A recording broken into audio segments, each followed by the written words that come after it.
Olá, gente! A prosa hoje é sobre alteridade e anacronismo. Vamos fazer uma breve explanação aqui sobre gênero da antiguidade.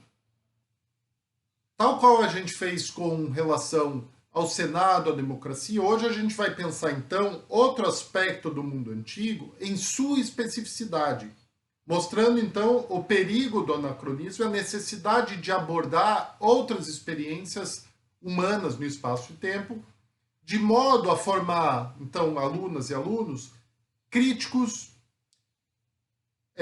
solidários, compreensivos das diferenças culturais, né? Hoje o tema, então, mais especificamente, é gênero e sexualidade. Esse tema é tabu, geralmente evitado ou demonizado, pois mal compreendido. No entanto, é um tema fundamental para consolidar as competências previstas da BNCC, sobretudo o combate às diferentes formas de discriminação e as salvaguardas, a valorização da dignidade humana.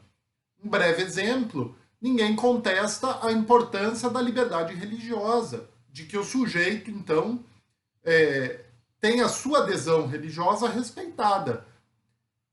Diretamente vinculado, é o mesmo princípio, vale para a liberdade em relação à sexualidade e gênero, porque são partes, então, desses direitos humanos ditos de primeira geração, as liberdades civis, os direitos civis e políticos, tá certo?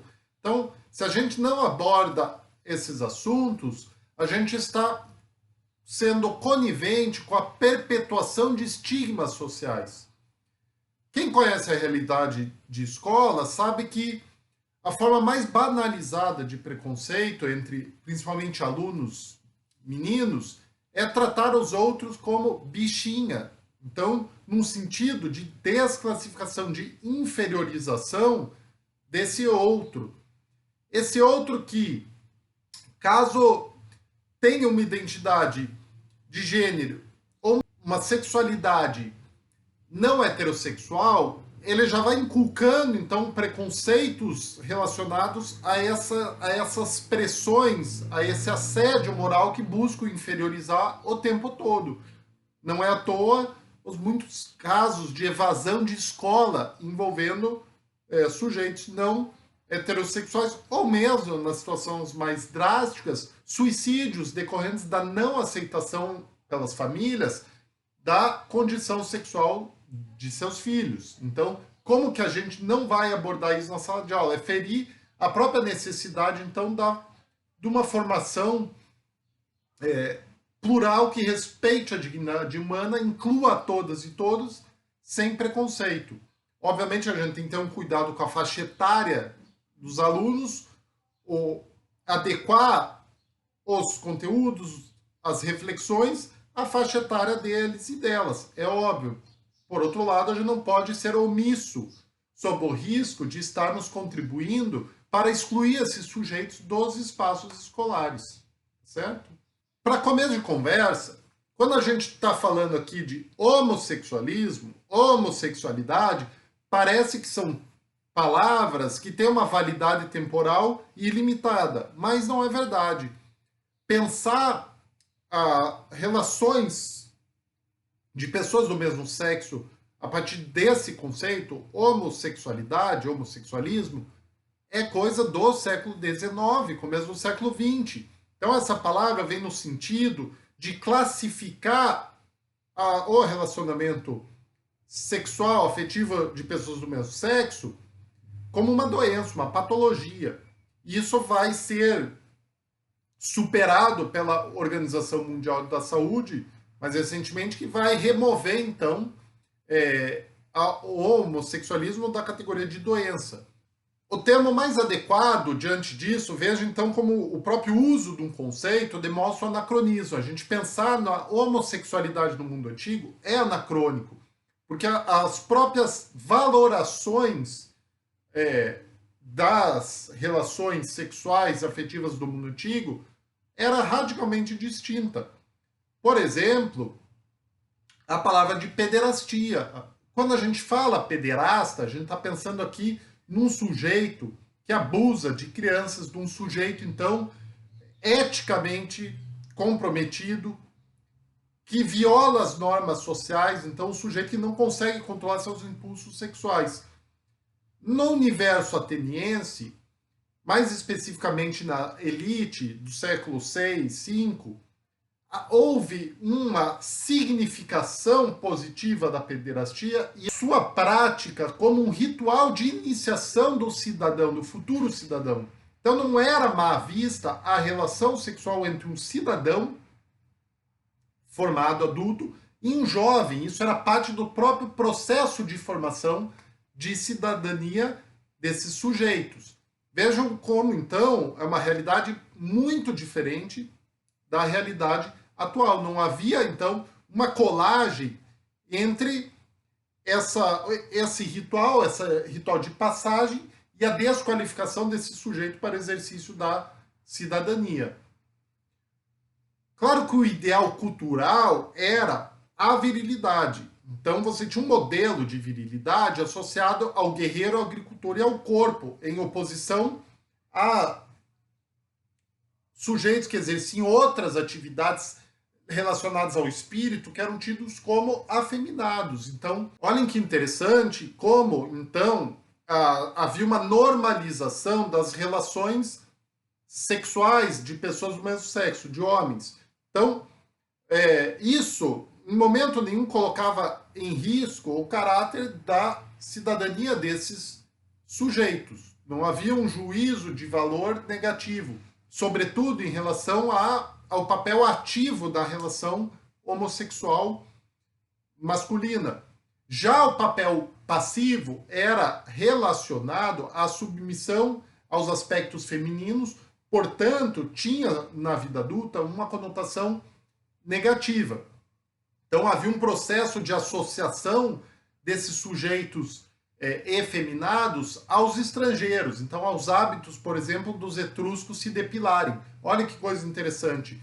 Há relatos, então, discriminando os etruscos por terem hábitos femininos, se travestirem, sendo um dos exemplos o fato deles se depilarem. Olha só essa ideia da depilação hoje como a representação de masculinidade, feminilidade, as relações de sexualidade, elas também mudam com o tempo. Exemplo da nossa própria sociedade, no qual você tem a mudança, então, de uma ideia do masculino bruto, desleixado, para hoje o masculino ligado a preocupações estéticas tradicionalmente vinculadas ao universo feminino, uma dominação sexual, uma dominação estética sobre o corpo da mulher, esse corpo produzido, tá, como uma mercadoria, agora, então, também sendo colocado como uma exigência estética aos corpos masculinos. Vejam quantas reflexões interessantes de se fazer, mostrando que as representações de masculino e feminino são representações culturais. Enquanto o sexo é masculino ou feminino é um aspecto biológico, as representações culturais de feminino e masculino são múltiplas, tão múltiplas quanto os agrupamentos humanos. Não há um modelo normativo e único. Há diferentes representações. Ao trabalhar essas questões, a gente então vai fortalecer em nossas alunas e alunos a visão das diferenças culturais, tá? Das diferenças nas representações de gênero, das diferenças nas representações da sexualidade, de modo a criar um ambiente escolar e um corpo de cidadãs e cidadãos respeitante das diferenças, certo? A gente pode abordar esses temas na idade apropriada, tanto partindo do presente para o passado, quanto abordando essas questões no passado. E não adianta fecharmos os olhos a essa realidade, porque isso é ser conivente com a violência moral sofrida pelos sujeitos não heterossexuais ou pelas mulheres de uma sociedade marcadamente machista, que vai reproduzir muitos elementos da representação do gênero feminino como associadas à negatividade. Tá? Então a gente precisa realmente relativizar, mostrar relatividade à construção cultural das diferenças como relações de poder para que esses sujeitos se emancipem de visões discriminatórias de mundo. Recentemente, esse tema virou um frisson, um tabu muito grande, e foi taxado como ideologia de gênero. Gente, isso não tem nada de ideologia de gênero. Se trata de uma abordagem científica das ciências humanas em relação ao gênero como um produto cultural e não um fator natural.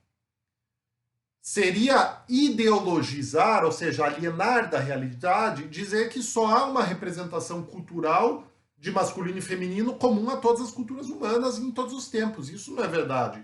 Então, dos anos 60 para frente, principalmente, à medida que ganha corpo os movimentos sociais, movimento feminista, movimento pela diversidade sexual, essas demandas impactam nos objetos de estudo das ciências humanas. Então, começa-se a ter uma produção sobre esses temas, mostrando a pluralidade das relações de gênero, das representações de sexualidade ao longo do tempo e nas diferentes sociedades. Não tem nada de ideologia de gênero. Se trata, assim como gastronomia, política, música são objetos de estudos culturais, o gênero, a sexualidade também se torna nos anos 70 para frente. E isso é importante também de ser abordado, né? Desnaturalizando essas relações que tendem a discriminar as diferenças e não incompreendê-las.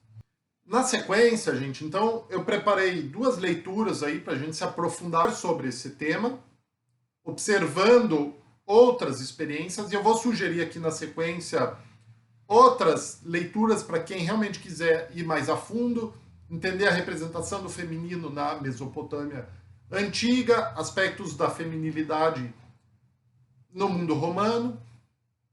A gente vai fazer leituras, então, na sequência, e depois vamos fazer um debate no fórum da turma a respeito desse tema, com base, claro, nos textos. Esse exercício, ele pode parecer polêmico, porque a gente está abordando um tema que é tabu social, mas não deve ser, à medida que abordar esses assuntos é central na formação desses sujeitos, então, capazes de conviver com as diferenças, de argumentar respeitando a dignidade humana, que são as competências previstas na BNCC, tá certo? Então, boa reflexão, gente. Leiam com calma, vão fazendo um resumo sempre, separando os argumentos centrais e sigamos no curso. É isso. Muito obrigado.